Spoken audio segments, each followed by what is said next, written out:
So there was a sign in the hill behind our camp at Nowhere Festival in Spain that went through several co-creations as the week went by. This is my favorite. I imagine when we get our political act together, the alt-right will launch an advertising campaign entitled Hippie Doom. And this is Sarah Zoltash. Sarah Zoltash is a performance artist born in Iran.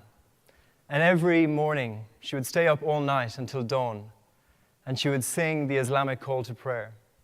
The Islamic call to prayer is a prayer that is banned for women to sing in the Islamic faith. But Sarah sings it anyways. And she sings it to invite us into a deeper interpretation of that meaning. Because Allahu Akbar has been tainted by associations with acts of terrorism.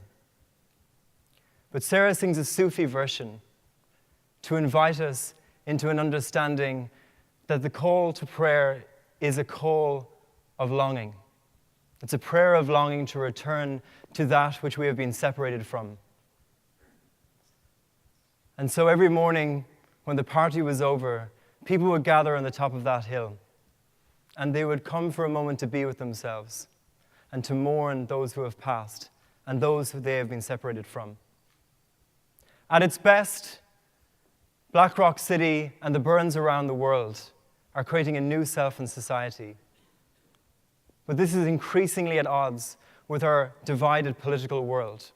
And it's not just the rise of authoritarian governments. It's the cultural divide that has opened up between liberal progressives, which by and large this community is, and social conservatives. And the question I ask today is, do our dreams of utopia have a chance of resolving this divided world? And to be honest, if I'm walking down the street on a grim Tuesday morning, or if I'm looking at the tabloid headlines, I think it's impossible. I can't imagine it happening. But in those moments, I'm reminded of a quote from the 20th century psychologist Carl Rogers. What's most personal is most universal to us. We understand that in our deepest, most intimate moments, we all share the same aspirations and the same struggles. And the question that I have is, how does the deep experience, when we acknowledge that, how does that have a chance of surviving within the systems that we live in? I've been asking myself this question my whole life. I grew up in Ireland at the time of the Celtic Tiger, a time of profound material success, the third fastest growing economy in the world. But I came of age as Ireland was swallowed whole by the global financial crisis. Our housing bubble came at the same time of Lehman Brothers' collapse. And what I found was that loss of perspective on a national level also had a very personal dimension for me. I studied psychology, but my background was in politics, and I had always had an interest in politics. And I applied for a prestigious internship in Washington, D.C. And I was so desperate to get ahead that I lied on my CV. I took the credit for leading an event that I was only part of co-creating. And it wasn't that the organization found out, it was that my friends did. And I remember them looking at me and saying, "Why did you do that?" I remember standing in my kitchen, in my football boots, Googling what integrity was.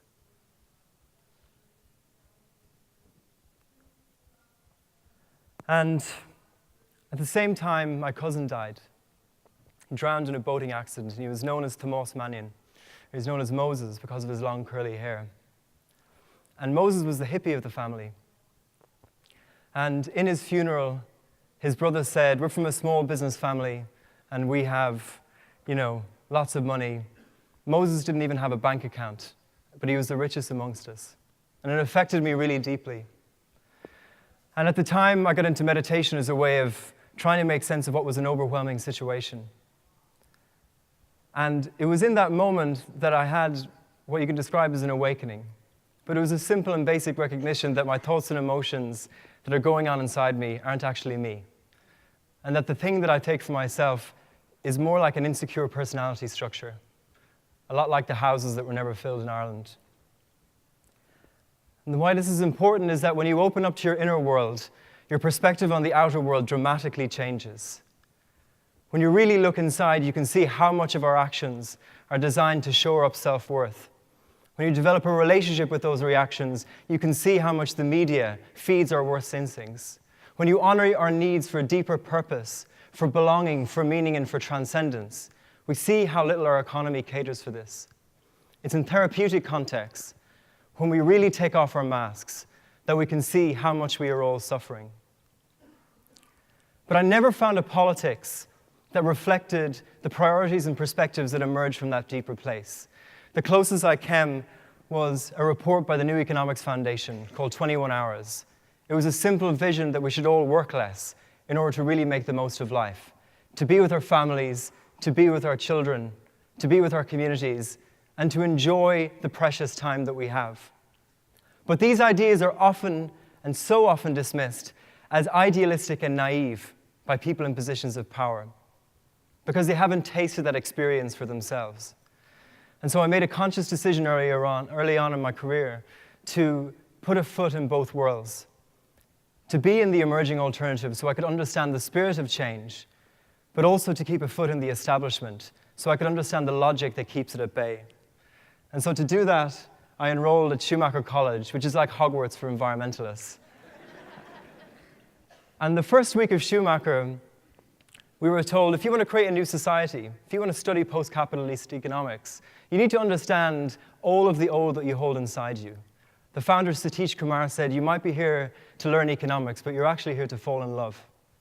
You're here to fall in love with yourself. You're here to fall in love with community. You're here to fall in love with Gaia, the whole world. And after that year, which was really the experience of co-creating a community, I decided to understand how the establishment thinks.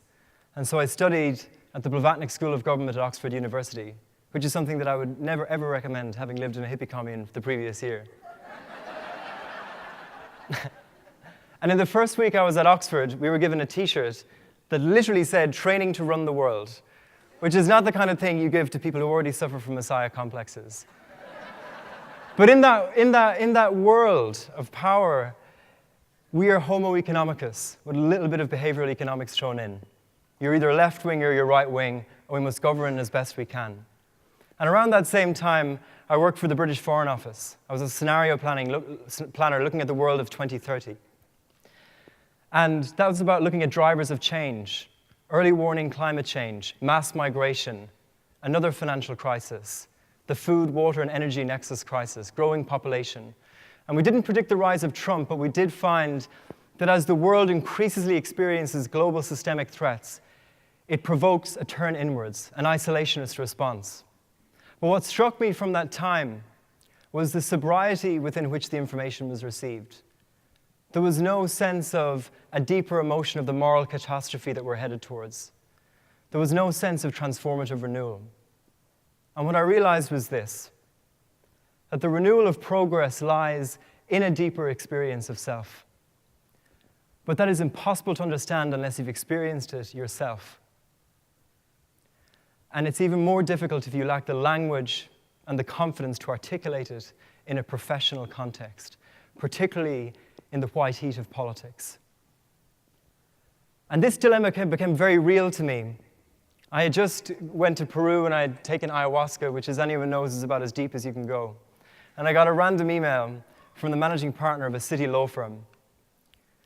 And they asked me to be a director there at the age of 28, a director of future strategy and animation. And the animation was about literally bringing them to life. And I saw this as an opportunity to bring deep experience into the belly of the beast, into the corridors of power. And what I found, and they talk about, when you're in a senior position, the first 100 days, or in Donald Trump's case, the first 7 days. And so the first thing I did was that I put the board on a mindfulness and cognitive behavioral therapy program for 8 weeks. I had them meditating on the top of the Gherkin, which is one of the tall buildings in London. But it was so easy, even though they were incredibly open and courageous, to fall back into the daily grind, into the default mind. And so I turned my attention to the trainees. And I tried to model and introduce a culture of vulnerability, where we could acknowledge and be with what it's like to be in a hyper-competitive environment where we're struggling. But even they saw it as career suicide. And in the end, when I knew that my time was up, I recorded my exit interview as a podcast for the whole law firm to hear, but it was never published. And so my question is deep experience possible in the system? And are the values and perspectives and priorities that emerge from that place capable of renewing the world? Because if they're not, then Burning Man and all the regional burns will always be dismissed by the mainstream as just another party, a form of escape rather than renewal. We need to come to a deep understanding of what's actually happening in burns, why they are the answer to the political crisis that we face, and how that can integrate now into mainstream society. And that's what I want to offer today. To answer that question, we need to understand where we are. We're in a liminal space in society. We're in a space between the known and the unknown. And this is a creative threshold of heightened intensity. This is the place of possibility. But it's also a very precarious and dangerous place because industrial civilization doesn't have mechanisms to navigate transition. It lurches from crisis to crisis. And that's why there's a favorite quote in progressive circles, a quote from Antonio Gramsci, the 20th century Marxist, that the old way is dying, but the new is struggling to be born. And the reason it's struggling to be born is because the way in which the present system constrains our imagination and our capacity to express it.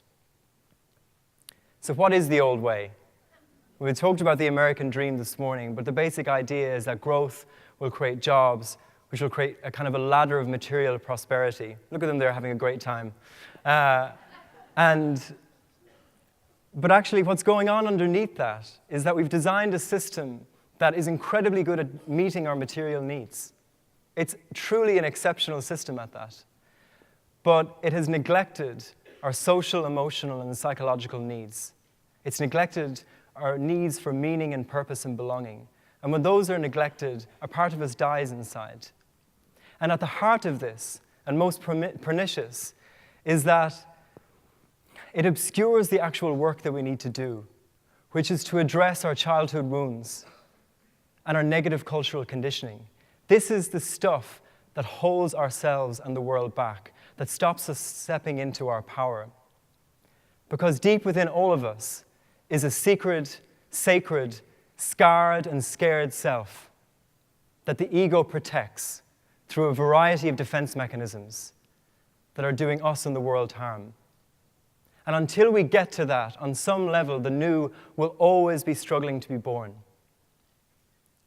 And the challenge is that even as institutions break down, even as the system is apparently in failure and in crisis, all of that old lingers on within us. It lingers on in our culture and in our psyches. It lingers on in the thousands of small incentives that reinforce our behavior, and it's perpetuated by vested interests. And the challenge is that because we're disempowered as a society, even when we're aware of alternatives, we're aware of Burning Man, we don't dare step outside the boundaries of the present conformity, and we don't allow ourselves to be seen. And this creates a stagnant liminal space. This creates a stagnant liminal space where the forces of reaction, where we project blame, and nostalgia, where we cling to what we know, triumph. And this is why authoritarianism is present with us today. And so what I'm here to say today is that space that we're in requires a new type of activism.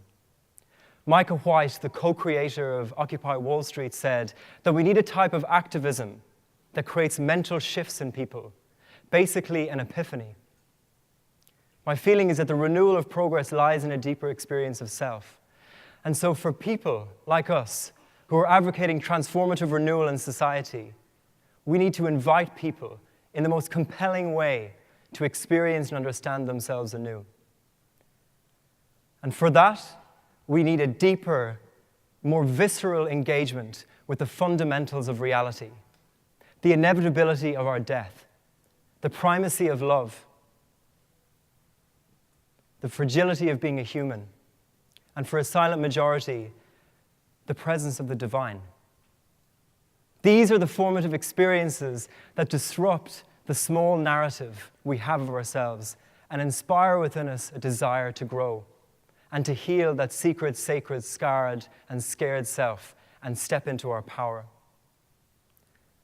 So at its best, A burn is a rite of passage that is missing in modern society, a rite of passage that takes us from adolescence to adulthood. Because when you're in the blazing sun, that's when your psychological hang-ups are exposed, where you step outside the boundaries of conformity and you truly experience yourself in your own power. You truly experience what it's like to create something. And that is what is missing in today's society, that experience of our own power. But that experience is also difficult. This is younger Ronan, about 10 years ago at a mainstream festival. Clearly at the height of my masculine power. And what I realized was that when I was at Nowhere last year, I was in an activist camp with a really strong awareness of structural injustice. And I had some very powerful women hold a mirror to me about my power and privilege as a white man, and as someone who's educated, and as someone who'd been very lucky in life. And I was shown the ways in which I take up too much space, but really underneath it was a lack of a desire to contribute, to really be of service. And that's because all of us, while we're creating the new, are holding the old within us. We're holding that rabid individualism of our system, and we're holding that posture of ironic detachment that sees us standing back rather than stepping in and leading. And so it's difficult and it's painful, and in that process, all you want to do is deflect and put it onto someone else. But really, what's happening at a burn is that we're being called by life to grow. This is the real stuff that moves our society forward. And it's difficult, but it's the most fulfilling. And within it are the seeds of renewal. And of course, it wasn't all that bad. I also got married, not to her, but to him. I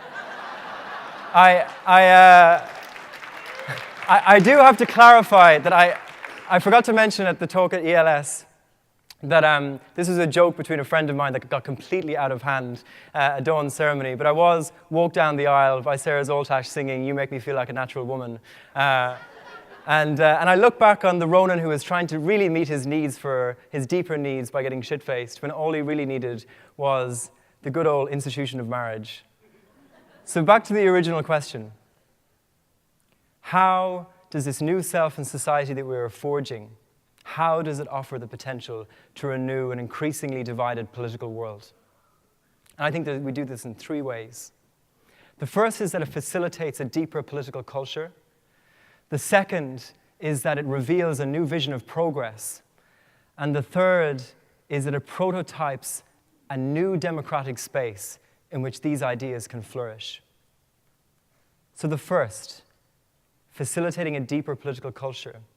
I'm always returned to this quote by Richard Rorty, that a talent for speaking differently rather than arguing well is the chief instrument of cultural change. The context that we are in isn't a political crisis, it's a culture war. And what we need to disarm that culture war and neutralize a polarized political debate is compassion and vulnerability. The narrative we need isn't that they're wrong. It isn't to demonize the other. It is to understand that on some level, we are all the walking wounded. We are all carrying a shared struggle. And that is the basis to forge a new political center ground, a common ground where we can meet on a deeper level that's more universal and try and create constructive political solutions together. This is vitally important for the place that we're in. We need to mature beyond the illusion that if only more of the world were like us, things would be better, and actually meet people where they're at, how they believe, and understand that our perspective and theirs is a partial truth within an infinitely more complex whole, and do the work of politics, which is coming to creative compromise. The second is that it reveals a new vision of progress. It takes the material needs that have been met and extends them into the social, the emotional, and the psychological. Because really, when we look at the problems that we face in society, the complex, wicked problems, they're not because of a lack of material. They're because of poor psychological well-being and dysfunctional social relations, often in combination. And if we create the conditions for growth, the support and the challenge, so that people can actually become authentic, mature, flourishing, loving adults. They're the kind of people that can take their place in the world and resolve these problems.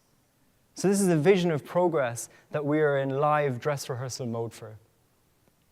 Because people are experiencing their deeper needs at Burns and taking that insight into a new agenda for society.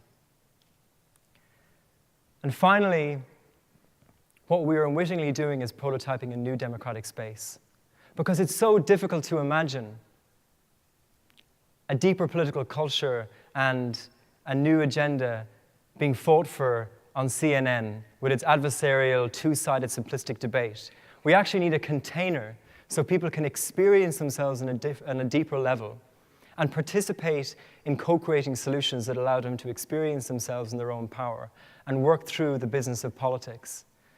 And so what I feel when I look at the Burns popping up all over the world, this is actually the source code for a new democratic social infrastructure. This is the new public space.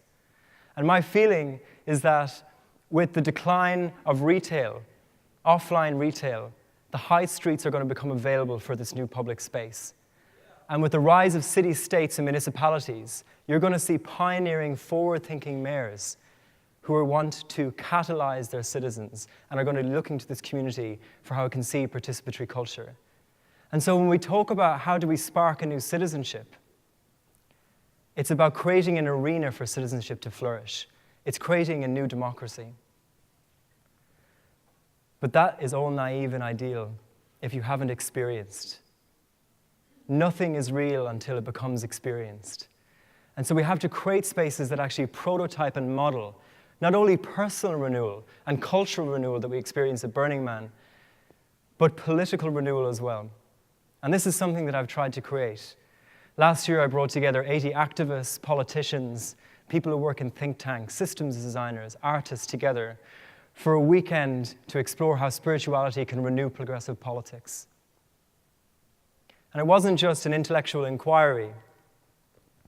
We had panel discussions. It was about us experiencing something deeper together. We did a death meditation on the Saturday night where we had all 80 people meditate on the last 12 hours of their life, down to the slow asphyxiation of their last breath. Because it's in that space that you truly understand where your perspective and your priorities lie. And so the next gathering is in September. It's a weekend after Burning Man, so you just need to take 2 Panadol and hop on a plane and join us there.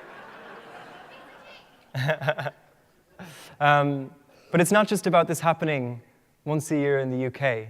This is about a new gatherings for personal and political renewal taking place around the world. And so to facilitate this, we've partnered with Huddle, which is a platform for co-creating gatherings, and allows anyone to lead their own alter ego gathering, and for everyone who's invited to process the applications of others and to collaborate on all the business of actually organizing a gathering, from the kitchen shifts to the transport to the accommodation. And at these gatherings, we envisage the marrying of these two different worlds. It's a space where we can get in touch with our anger that subtly informs politics, but also look at the way a patriarchal understanding of masculinity holds us back, but equally having transformative conversations about the next welfare state to meet our social and emotional needs, and to explore what it might look like to have a party that truly expresses vulnerability. And so my invitation is, if you're interested, is to work with us to use this platform to take this idea all over the world. And so we're in a liminal space. We're in a space of heightened intensity. And in that space, I always return to this quote from Charles Pegway. Everything begins in mysticism, but it ends in politics. It begins with deep experience. It begins with seeing beyond the veil. It begins with that spark of imagination that convinces us that a new world is possible. But it only ends when we do the slow, painstaking work of reshaping the world around our vision. And I see a room full of leaders who are a bridge between these two worlds. And I think it's time to bring them together. Thank you.